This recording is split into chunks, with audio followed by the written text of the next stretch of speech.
പ്രിയ സ്നേഹിതരെ, ഉരുൾപൊട്ടലിൽ നാമാവശേഷമായ വയനാട്ടിലെ നമ്മുടെ സഹോദരങ്ങളുടെ പുനരധിവാസത്തിനായി മാർത്തോമാ സഭയും പദ്ധതികൾ ഒരുക്കുന്നു എന്നറിയിക്കുന്നതിനായി ഞാനിത് ഉപയോഗിക്കുന്നു.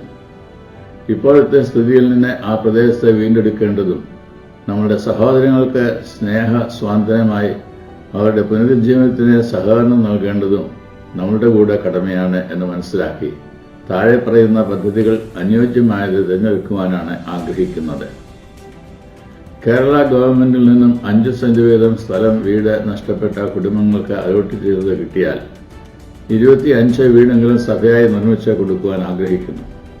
അത് ലഭ്യമാകാതെ വന്നാൽ സഭാ കൗൺസിലിന്റെ ആലോചനയോടുകൂടി നമ്മുടെ മലബാർ പ്രദേശത്തെ സഭയുടെ പേരിലുള്ള ഭൂമിയിൽ അവിടെ വന്ന് പാർക്കുവാൻ താല്പര്യമുള്ള കുടുംബങ്ങളുണ്ടെങ്കിൽ അവരുടെ പേരിൽ ഭൂമി നൽകി ജില്ലാ കളക്ടറുടെ അനുവാദം കിട്ടുന്ന മുറയ്ക്ക് വീട് പണിത് കൊടുക്കുവാൻ താല്പര്യപ്പെടുന്നു.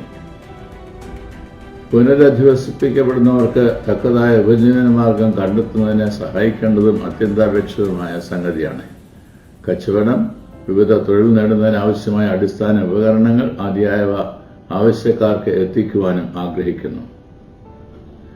മാതാപിതാക്കൾ നഷ്ടപ്പെട്ടതായ കുഞ്ഞുങ്ങളെ വളർത്തുന്നതിനും പഠിപ്പിക്കുന്നതിനും നമ്മുടെ സ്ഥാപനങ്ങളിലൂടെ സാധ്യമാകണമെന്ന് ആഗ്രഹിക്കുന്നു.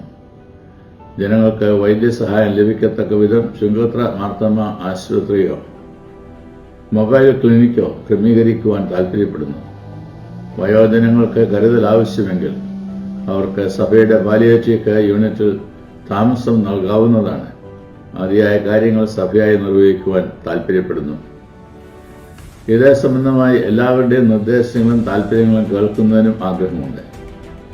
നമ്മുടെ നാടിനുണ്ടായ ഈ വലിയ നഷ്ടത്തിൽ നാം എല്ലാവരും ഒരുമിച്ച് വയനാട്ടിലെ ജനങ്ങളുടെ പുനരധിവാസം സഫലമാക്കുവാൻ നമുക്ക് യത്നിക്കാം. അതിന് ദൈവം നമ്മെ എല്ലാം സഹായിക്കട്ടെ. പ്രാർത്ഥിക്കുന്നു.